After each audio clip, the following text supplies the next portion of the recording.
Hello again, everybody. My name is John D Healy. I do a podcast. It's called It's Good to Talk.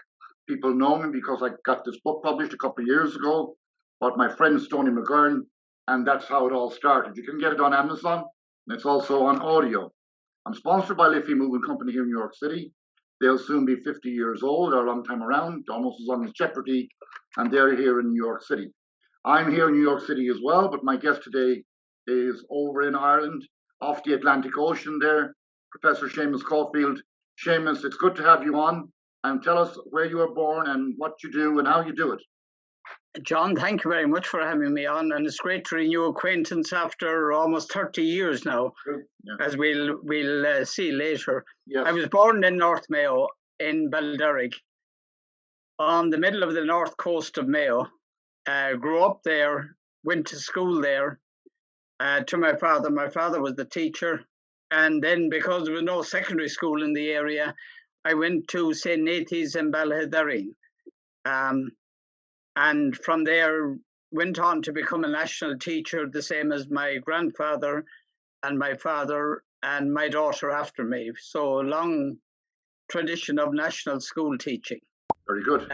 But after 8 years teaching, after 1 year teaching, I was already in University College Dublin, attending night courses to get an arts degree, a degree in Archaeology, Irish and History. And then I went on to do an MA in History. I was invited to do some part-time lecturing, so I was both teaching primary school and lecturing at the same time. And then a position came up in UCD and I moved full-time into archaeology and spent the rest of my life at it. That's very impressive. I retired 21 years ago, but didn't retire from archaeology, so that I'd still be very much involved in that. Right. So archaeology was the big one, I take it, and that led you back to your home place, back to Balderrick and the Cage Fields.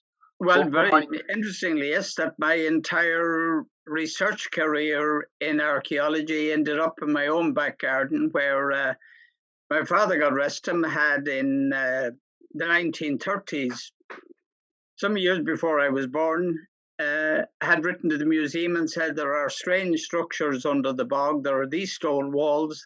I'm not an archaeologist. I don't know what their function was, but the one thing that's certain is that they have to be very ancient because they're older than the bog itself. And almost 90 years later, since he wrote that museum, that will still be the basis of my research. That what makes it important is that it's older than the bog. Well done for your father, Pat Caulfield. It was an extraordinary acute observation by him, yeah. It was, and a great curiosity, which I'm always impressed with people's curiosity, because curiosity sometimes leads to creativity. So you could say he was ahead of his time without actually, as you said, having a qualification in archaeology. Yeah. But he was and it's very interesting that there's a folklore about his letter that the museum considered him a madman, that they ignored it, that they had no interest whatever in it. On the contrary, when my father wrote to the museum in December 34, he said, I'll be in Dublin over the Christmas and I could call into the museum if you were interested. Now, what he didn't say was that the purpose of his visit to Dublin was to put a ring on my mother's finger. He was getting engaged. She was working in Dublin at the time. She was a local and a Healy from John, about 2 miles from where you grew up yourself.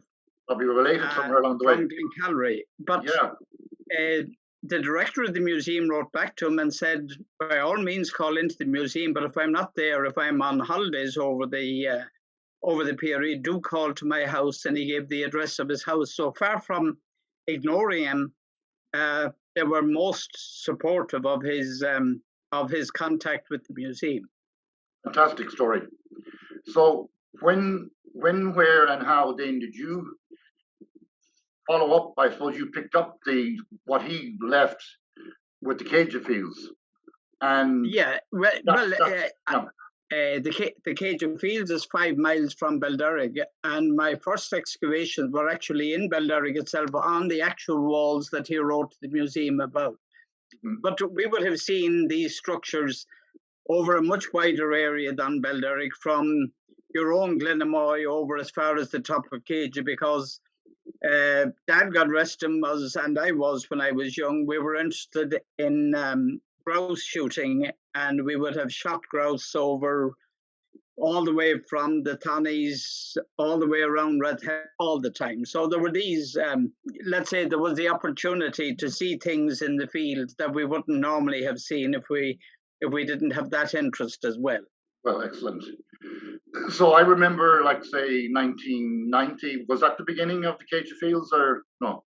The late 80s, we had suggested that there should be some development, because we had the largest Stone Age monument in the world. We had the oldest field systems that are known. Yet there were no tourists in that part of North Mayo. And with my great colleague from Maynooth University, Professor Martin Downs, another Mayo man, a man from Castlebar, Martin and myself proposed to the government, first of all, national government, and they said they had no interest in building an interpretive centre, because there were no visitors there. They didn't have to cope with the visitors. And when we went to the county council, we got this extraordinary response of supporting it totally. And the council went with the idea. We set up a committee at that time, and anyone with Mayo connections anywhere, including someone at Mother Hubbard's, that's me, yes, were brought into the whole idea, and we got a great support. We got the Ceide Fields in place, and then we went a step further and said, look, if Galway can have the Galway 500, and Cork have to trump it with the Cork 800, and Dublin, of course, had to trump that with the Dublin Millennium in 1988. Why shouldn't we have the Mayo 5000? Because our roots go back 5,000 years. Yes. And that's where the Mayo 5000 came from. Excellent. And I was a big supporter, as you well said. I produced coffee cups and tea cups, and I gave away, I think, 5,000 free cups of coffee. You gave away 5,000 with the Mayo 5000 logo on them, yes, and indeed. I have a couple of them, John. Yeah, good. Well, I'm all about... And thank you yet again, 30 years later, because of the support from people like you that made it such well, everyone from Mayo, I think, put their shoulders to the wheel and gave it the full whack, the full support that it well deserved. And when you mentioned earlier on there about going to the government first, and they said that there was no tourists there. Well, that's, from an marketing point of view, that's like the shoe salesman that was sent over to a country in Africa, and he came back and he said, there's nobody wearing shoes, there's no market. And another guy went over and said, there's a great market because there's nobody wearing shoes. So you had to put the project there to get the tourists in, and that's where the success came from. Exactly. That was Monsignor Horden did the same at Knock Airport. Yes, indeed. They told him there were no... Well, they did a feasibility study as to how many people were landing in Connacht. Right. And the only two I could come up with were Alcock and Brown, because with no airport, how can you have anyone landing there? But that's correct. Shin Scéal Eile, as they say, John. Well, Shin Scéal Eile is right. Cart Galore, my Gaelic. So then the Mayo 5000, then all that celebration and all the whole year of promotion, there was music then. Mary Robinson, of course, became the first female president of Ireland in December 3rd, 1990. And there was a lot going on for those number of years, actually. There was music then dedicated as a result of the Ceide Fields, written by Bill Whelan, I think. And that music then went on to inspire Riverdance. And Riverdance, this is a connection with yourself again now indirectly. Riverdance became popular as a result of the Eurovision. And your own relation, Ceide Healy, wrote numerous winning songs for the Eurovision Song Contest. The first one was about his father, What's Another Year, and then he went on to write other songs, Eurovision songs. And Ireland was winning, and then the winning country has to host the next Eurovision. And when they did that, after one of these Eurovisions, Riverdance was performed at the interval, and the whole world saw it. And then I think now probably 25 million people has viewed it. So Ceide Healy only passed away less than a year ago, sadly, and I knew him. He was quite a genius too. So if you want to expand on that a little bit, Seamus. Yeah, well,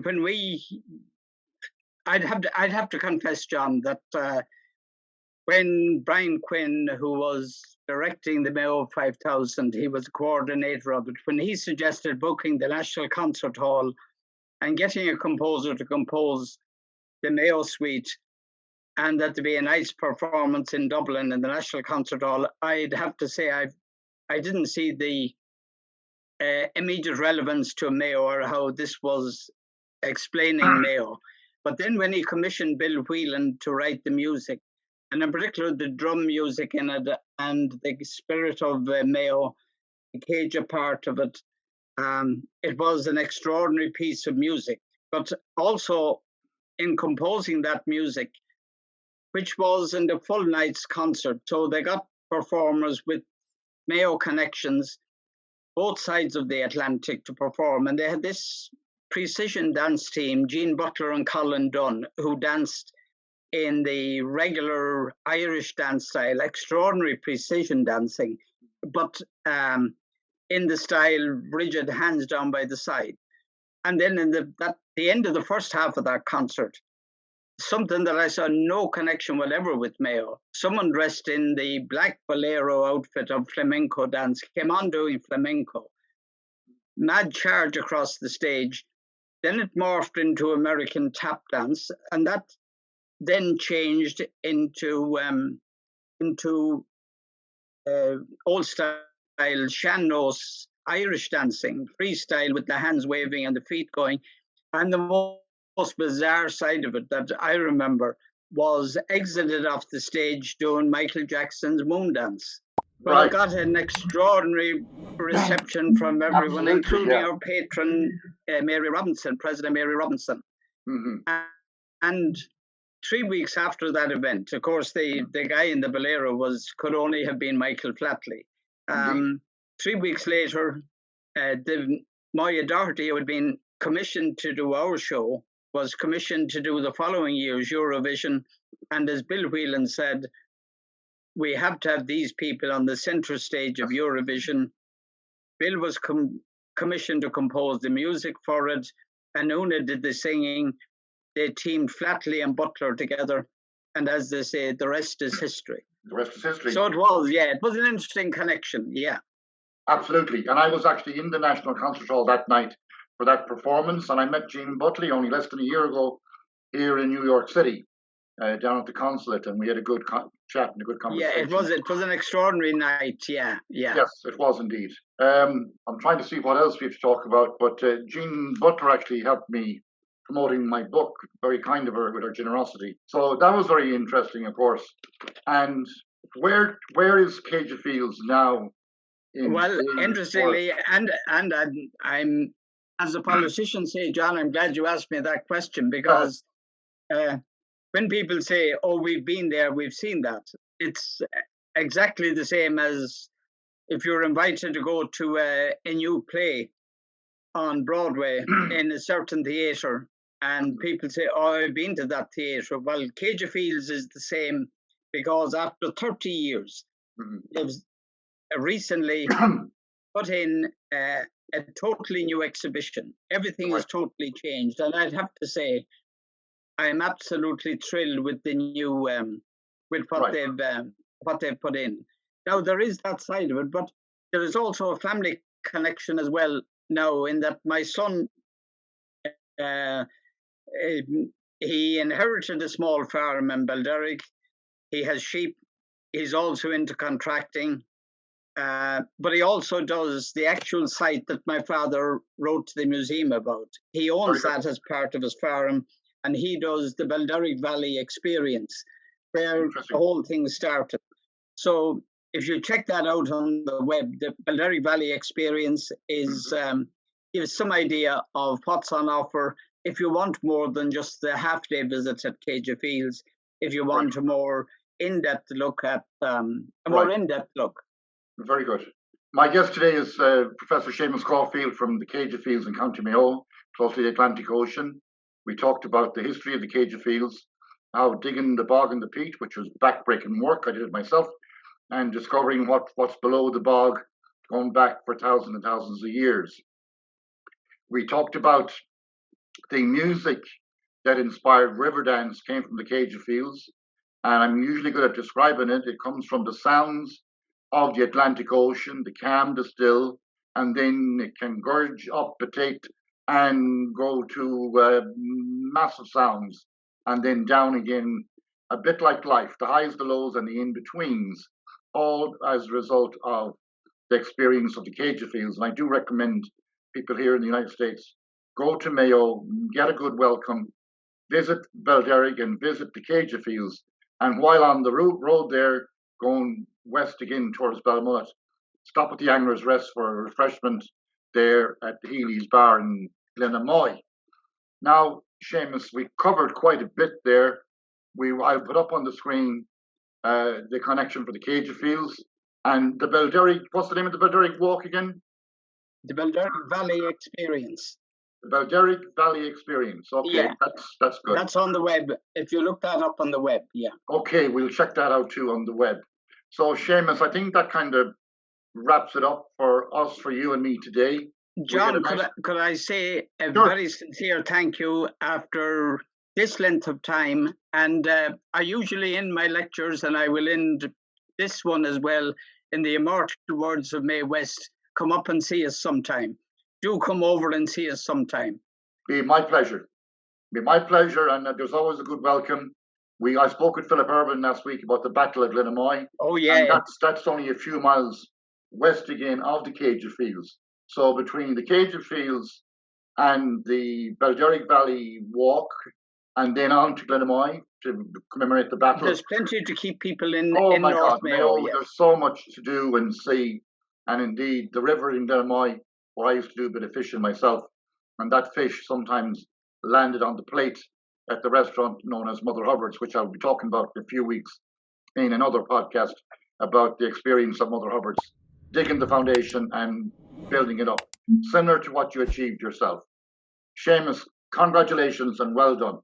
I'll say very good, John. Thank you very, very much. Slán go fóill. Slán. Slán.